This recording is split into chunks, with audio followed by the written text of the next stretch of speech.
Hello and welcome back to Unreal Engine 5 visual novel and narrative game design online course. In the last lesson we left off with a small bug on the dialogue. So I toyed around a bit. We could fix it easily with just turning the thrower by default visibility off. But let's do something else. This would be too much of an easy fix. Let's make a little bit of a different code. We're gonna delete this. I'll connect this to here, this to here. And move this a little bit here, move this a little bit here, it's further away. And what we're gonna do is gonna do a switch on slate visibility. Now, the reason I'm doing a switch is if we want to turn it on, we need the 3-second delay. But if we want to turn it off, I'm just gonna copy paste the visibility. It has to be instant. Now, we could do it again on the branch. We could have the branch here, and if it was false it could go here and through here, but why not give the opportunity of having more code that can do more things based on options. Now these options are collapsed and non-hit testable are options that we're not going to use, but you might want to experiment afterwards. Anyway, compile and save. Let's see now. It's disappeared. 3 seconds after it appears. Press and click, it disappears. 3 seconds after, it reappears. So it's working. And I think 3 seconds is a long time. And to be honest, for our testing purposes, we're gonna put it on 0.5, so we can skip fast dialogues afterwards. But for gameplay, you can leave it at 1, 2, you can decide the time. Let's compile and save.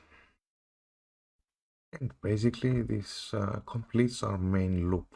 We can play endless dialogue one after the other right now. We have completed this part. One addition to this part would be the music. Whatever happens, we need to change the music. So what we're gonna do is put a sequence here before whatever. Like it could be game over, it could be for focused event. If there is music to be changed, we should change the music. Now, again, our system would be kind of simple. We will overwrite the sound that we're having. So we're gonna get the background music audio component. And we're gonna set sound. Actually, we have done this in a function. Play music. I'm gonna call play music. Though there is one more thing. Since we're playing the music with fade in on the beginning before the show dialogue, we shouldn't do this again. So the same rule that applies to enabling input, it's row 1. We're gonna copy this rule. Go back to event graph. Go to this sequence. I'm gonna paste this rule here. So if it's the first time, do not replay the music from the beginning. Now again, this will overwrite the music and it will just fade in the new music with abruptly cutting the previous one. What the system would look like would need 2 channels, so you can fade out number 1 and fade in number 2 if you want them simultaneously. Else you could fade out the previous one and fade in the new one in a row. We won't do that. You can experiment on your own if you want with this kind of systems. And let's put a comment here. If music is valid, then change music. So for example, let's make an example of this. Let's go to line 2 and put a different music.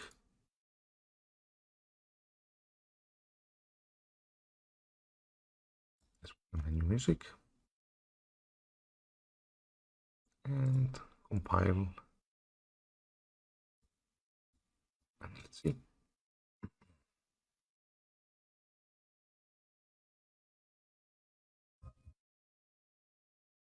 Yep, music change, fine.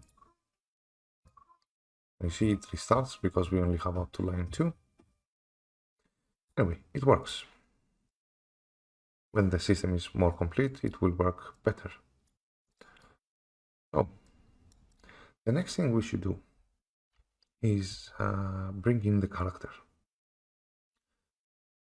So what we're gonna do is go to our UI folder and create a new widget.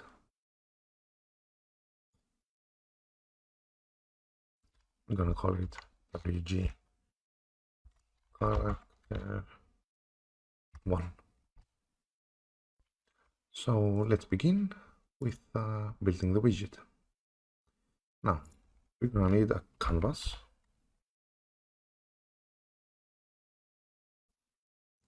and we're gonna add a horizontal box.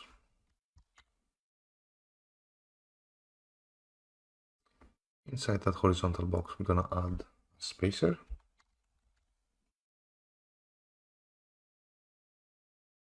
Actually,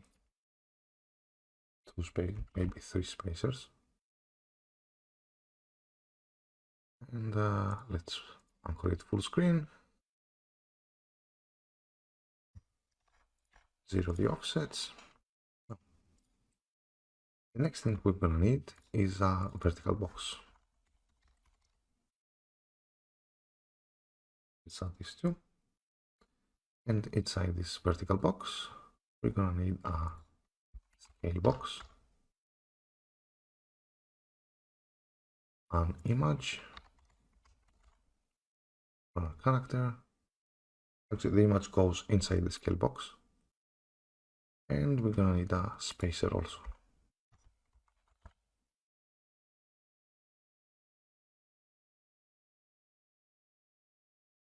Great. Now, let's make some hierarchy happen here. We want the vertical box between the first spacer and the second spacer. And we do not need a third spacer.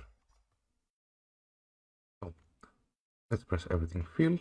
It starts making sense what we're doing. This is the character that we want in this side of the screen.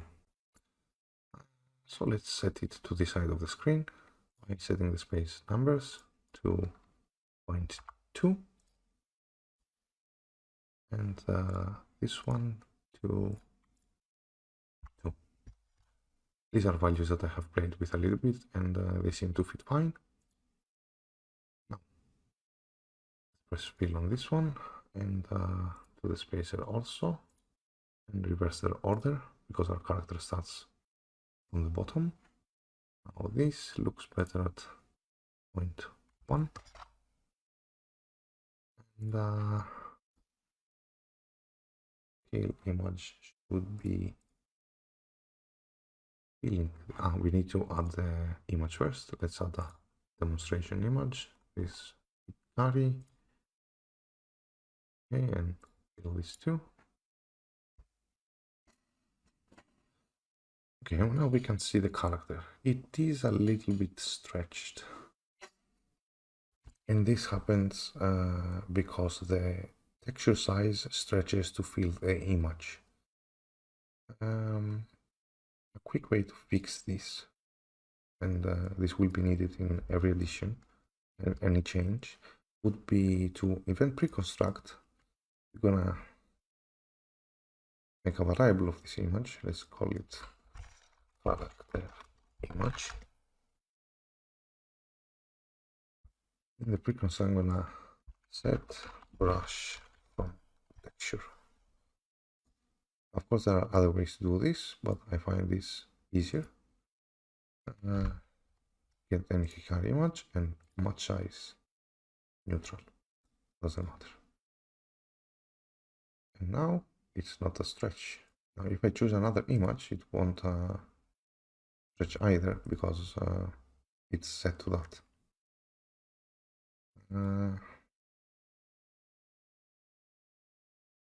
Yep. Now,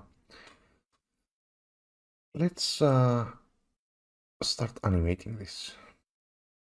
Actually, let's not do the animation right now. Let's just bring it to the... Before we do that, actually, let's bring script manager reference.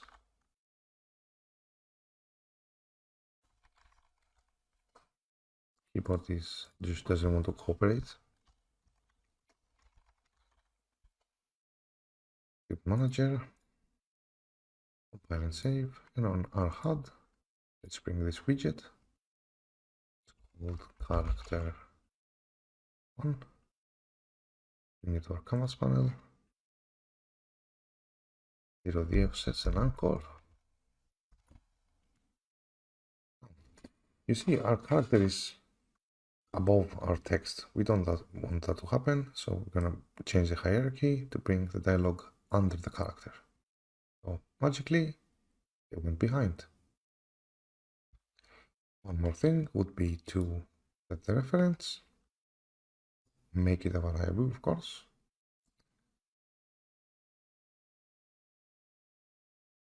And set script manager.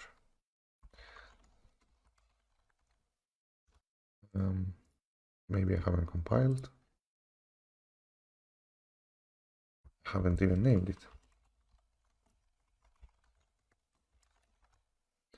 This is why. Compile and save.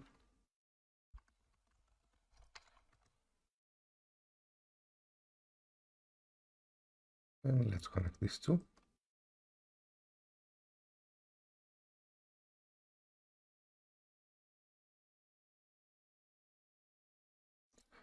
Make it a little bit more tidy. Compile and save. And let's go back to our play message. Now, we're gonna need to make some room here. And we're gonna get our reference and get character 1, the new widget we added, and character image from this widget. Now from this, we're gonna set brush from texture.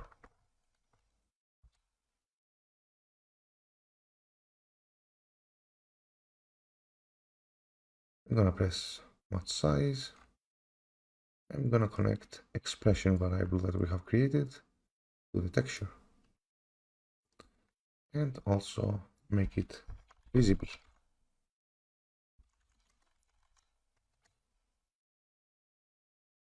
Because to be honest, we need to make it hidden by default. And the reason for this is that we might hiding our character before this message. So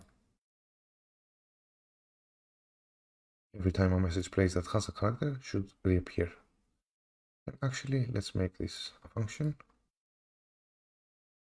Call it set character.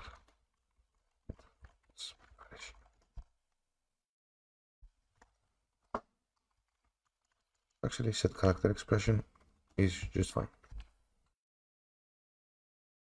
Right now, if I press play, we didn't make the character invisible. Go back to the character blueprint, select the character, and visibility hidden. Compile and save, and let's press play.